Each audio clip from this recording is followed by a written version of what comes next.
Hey everybody, I am Scotty J. Welcome back to Rock Titan Live. We've got an awesome show for you today. My next guest is the longtime drummer for a band that can easily be considered one of the godfathers in the new wave of British heavy metal. And they just put out a new album of covers featuring some of the legends, of which they themselves are one of them.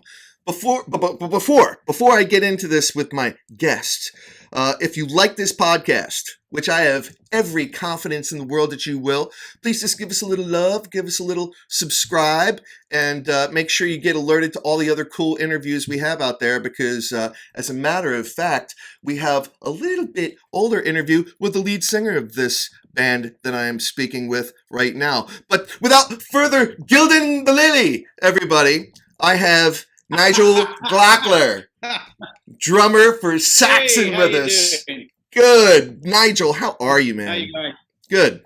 Good. All right, man. Great. Well, Great. We've had a sunny day here today, so it's cool. and you're over there in England, which I know can sometimes be associated with some more dreary weather at times. But of course, that's exactly what we have outside Philadelphia right now. It is just dumping. Oh, okay.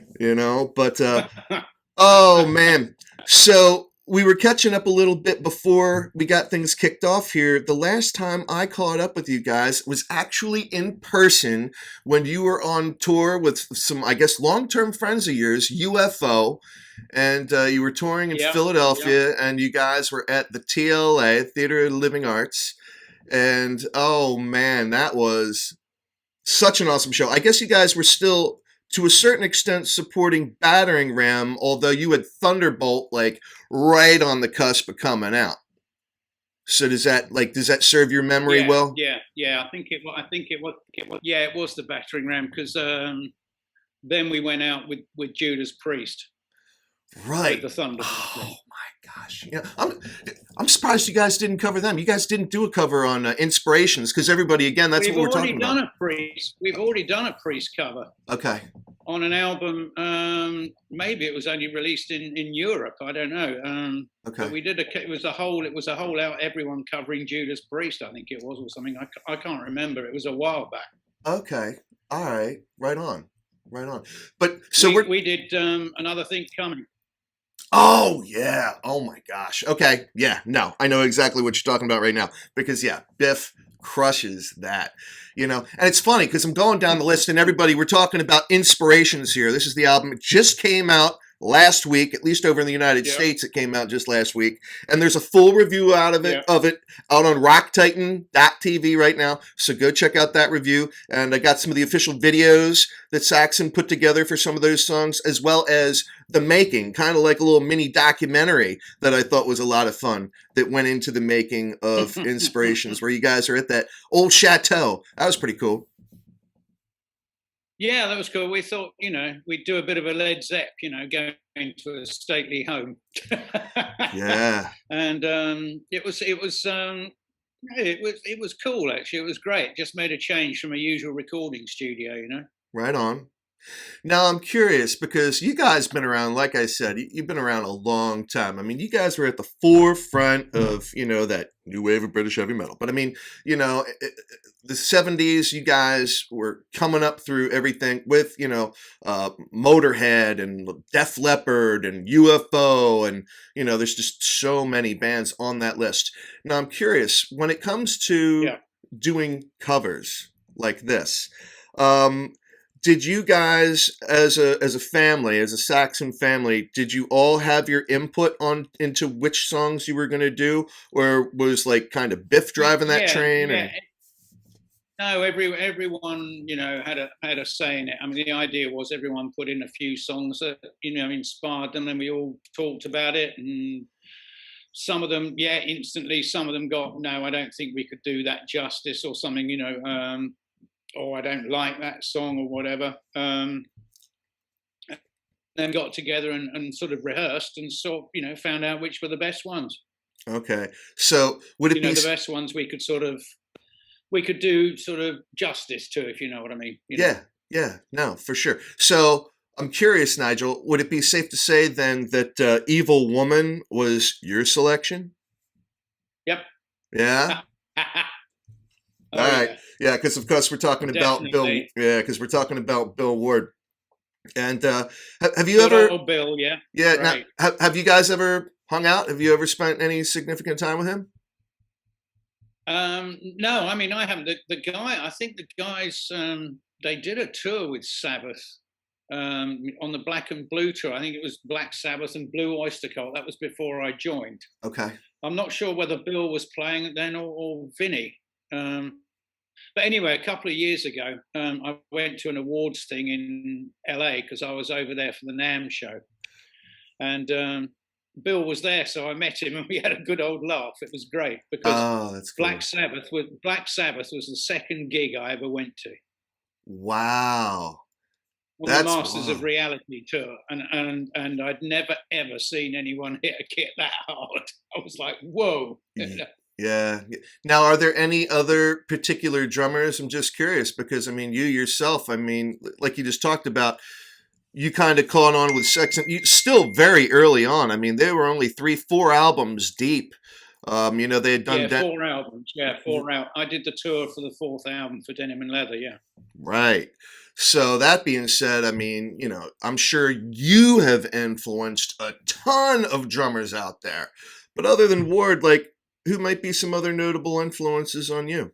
Just there's so many, but I mean, I was this. I used to listen to a lot of fusion stuff, Okay. in the South. So like people like Billy Cobham and Lenny White and all those sort of guys. I was listening to like Chick Corea and things like that just to improve my playing and get a bit more technique going. Okay. All right. And so these guys sort of influenced me quite a bit, really. Now, one of the things I'm curious about now, Immigrant Song, Led Zeppelin. Yeah, yeah, Now, that was in Bonzo's time. He was still around when they did that. Yeah. Yeah, that he would have been. yeah. Yeah. So his style of drumming was, unique to say the least. I mean, he's Yeah, he's he's he's a sure. legend, gone way too soon. Yeah. Were there any of these particular songs? Because everyone's style is different, whether you're a guitarist, a singer, a drummer, certainly. You guys all have your own certain nuances of how you like to play.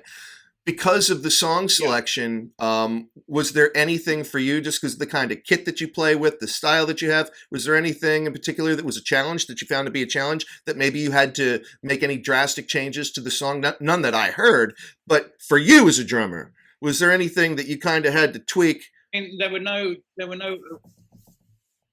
no, there were no arrangement changes. Okay. Not really, because we wanted to keep the songs as close to the originals as possible, except saxonize them, if you know what I mean. Sure. But I mean, the hardest one for me to play, although I say hard, I mean the one I had to really put my thinking cap on was the rocker, actually, Okay. the Lizzie Interesting. track. Yeah, yeah. Oh my God. You guys really did nail it. I mean, Um, I really enjoyed it. and you've frozen a bit. I don't know if you're still hearing. Oh, yeah, yeah, yeah. No, we're Um, good. yeah, we're good. Okay. Yeah, Did you get all that? I Yeah. did. So I said to Nick, and the other one I mean, the bomber was the most. Basically, that's double kick drum all the way through. So that was like, whoa, here we go. So that was sort of, but but the rest, I think that for me, the rocker was the most challenging one Okay. because Brian's got such a unique style. He's very jazzy. He's got a great feel. Right. So that probably was the most challenging one for me. Okay. Now, were there any in particular that were sentimental for you? Because I know, just, as a reference, going back when I got to meet up with you guys in Philadelphia, I'm talking to Biff, and it wasn't really long after the passing of Lemmy. That was still very Right. fresh. And I know Yeah. that, Biff and Lemmy had a relationship that goes back. And so I can only imagine, playing the bomber, how, that may have stirred some emotion with him. I don't know, because I haven't been able to talk to him about it. But wow, you guys did that song so much justice. I mean, Motorhead, you guys just crushed it. I felt like Motorhead might have actually been playing it. I almost felt like Lemmy might have been singing. It was like Biff was channeling his inner Lemmy. Seriously. Cool. No, it was, yeah, it did bring, it did bring a through, because I mean, it was fun. I mean, with Lemmy passing, and then Fast Eddie passing as well. And we did it. We did a tour with him with Fastway. Talk just before he passed, actually. So he'd come on stage with us, and we'd play. What the hell did we play? Ace of Spades, I think we played with him. Oh man! So he'd get up and jam with us, which was great. So Lemmy was a great guy as well. They're all great. Yeah, brilliant. Now, one of the things I'm curious also about, Nigel, because again, this is a cover album. Again, everyone, we're talking about inspirations by Saxon here, with just some legendary bands, some legendary songs. Since its release, has anyone from any of the bands that you covered that are still with us today, of course, have you talked with any of those guys? Yeah, my wife knows Steve Lukather. So not that well, but she knows him. So she tweeted or Instagrammed, and sort of tagged him in some post about Hold the Line, and he replied and went, "Yeah, that's great." That is cool. You know what's funny? I've been trying to get a hold of Luke for years now. I was actually looking back over all my email threads, because I keep a log of everything as a journalist. Who have I spoken to? How long's it been? Do I need to circle back with these guys who completely just blew me off altogether? But no, he's always been very good about getting back to me. But I guess, a lot of the communication we had was prior to this whole COVID-19 thing coming out. Yeah. So he had been on tour with Toto, so it was very hard to kind of get a hold of him, and, things happen. And then all of a sudden 2020 happens, so it's just been absolutely crazy. Yeah, but exactly. He seems like a very nice guy, and what an amazing guitarist. Great singing voice. Awesome guitarist. Great. Yeah. Oh, great band. I mean, Jeff Porcaro is my missus's favorite drummer. Okay. So she's we're both big Toto fans. So to get that back from Luke is like great. That is very, very cool. Now, okay, so as far as the feedback goes, that's cool. And I know you did get to have that, one moment with Bill Ward, who had influenced you. Are there any of these other bands in particular? Obviously, Saxon, they toured with Sabbath way before your time. But are there any one of these guys in particular that you are friendly with, that you do have a special relationship with? I keep in touch with some of the guys from UFO, Right on. I mean, Phil just lives probably about 3 miles from me here. Really? Okay, so you can go over there and talk some sense into him about retiring. I know he doesn't. No, but it's funny because I mean, we keep saying we've got to meet up, meet up in the pub somewhere, and of course this damn thing happened, and all the pubs are shut, So I think probably once all this is over, then we'll get back in touch again, But it was funny. I mean, for that tour we did with him, we got on with him great. It's brilliant. Oh man, yeah, no, that was fun. I know we had a really good time that night in Philadelphia. And it's funny you just brought up how Phil only lives a few miles away from you over there in England, because interesting fact, UFO's lead guitarist Vinnie Moore, he only lives a few miles down the street from me. No joke. We talk all the time. Yeah, we talk all the time. Oh, when you next do, give him my best, okay? I will definitely do that. I'll probably be talking to him today, as a matter of fact. Excellent. I may run into him at the post office. We always run into each other at the post office, and we get funny stories from that place. Let me tell you. Brilliant. Oh man, but okay. So inspirations. You guys just put that out there. Obviously, we've been dealing with a lot of craziness through 2020. We're still not sure what 2021 has, in store for us. But in terms of the, Saxon catalog, of original work are we looking to add to that? Because I believe the last one was Thunderbolt. Have you guys been working during this quarantine time on new material? The next album is, it was due to be released. The next original album was due to be released this February. Oh, but the pandemic hit.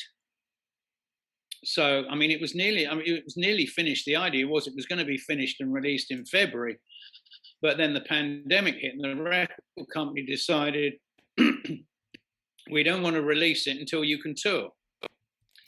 So in the interim period, they said, well, why don't you do the covers album? Why don't you do a covers album? That's into the finishing part of the original album, if you know what I mean. So that's being finished now, and I think it's coming out next January, I think. Okay. All right. Well, it's smart. It makes sense, especially when you want to get out and obviously support it on tour. So yeah, that's cool. I guess how did you guys work on that exclusively during the quarantine time, or is this something that you had wrapped up well beforehand? What the new original album? Yeah. Yeah, no, I did the drums on it like over a year ago. Oh wow. Okay. So we nearly had it. We had all the basic tracks finished before the pandemic hit. So It was down to getting the vocals done, I think, and solos and things like that. But then the pandemic hit, and it was like, for a start, there was lockdowns over here. You weren't even allowed to go into studios or anything like that. You weren't allowed to leave home, basically. Man, yeah, no, that's crazy. So that all happened. The frustrating thing was as well. We had the 40th anniversary shows, right, for the year before, right? Had those. They got postponed until last year. We got because of Biff's health thing. I don't know if you've heard he had. Yeah, no, and I did. I wanted to talk to him around that time because I know he had some heart surgery, and so, that's right. Yeah. So how is he doing? He's fine. He's cool. He's great. Singing his butt off. Great. Yeah. Cool. So I guess finishing thoughts. For all the Saxon fans out there worldwide, because Saxon is a worldwide phenomenon, like you said, going on over 4 decades now. There's no end in sight for you guys, is there? The plan is to just keep rolling and rolling and rolling, yeah? Yeah, as long as people want to see us, we'll keep doing it, And it would seem like they do. But see, then again, your friend Phil, I don't know that he necessarily abided by the same thing. He's just like, no. 70, I'm hanging him up. It's like, come on, man. Mick Jagger's like 100, even though he only looks, like maybe a little more than half that. I'm not going to be overly flattering, but, it's amazing. It is amazing how some of these guys just keep going. No, I agree, and I still say, in my mind, Keith Richards and Ronnie Wood are the 2 coolest guys in rock music. Oh, right on. And I know they've probably been a lot more responsible, perhaps, later in their careers. But like Keith Richards specifically, and like Ozzy, you look at these guys that at one time, one might say were rather reckless with their health. All in the name of having a good time, of course. Of course. Yeah. But here they are. They are still with us, and then you get people that leave the cleanest life imaginable, Yeah. And I know what you're saying, yeah. They're just taken way too soon. But it's good to hear. So we can be looking forward to, at least a half a dozen more Saxon albums before it's all said and done. Hope so. With tours to support. Oh, man. Oh. Well, everybody, again, I am Scotty J. You're watching Rock Titan Live, and I am here with Nigel Glockler from Saxon. And, oh, man, Nigel, thank you again so much for joining us. Hey, you're very welcome, man. Yeah. Thanks for asking me, you know. Yeah, no, absolutely. It's my pleasure. And everybody, make sure you go check out Inspirations. Go to the rocktitan.tv website where you will be able to see some of those Saxon videos, and then you'll be taken directly to their YouTube page. And when you go to Saxon's YouTube page, make sure you subscribe because they got some really fun videos out there. And of course, they have awesome heavy metal music. So make sure you go check that out. Cool, man. Yeah. All right. So everybody, I'm Scotty J. You're watching Rock Titan Live. We're out. People turn their heads and quick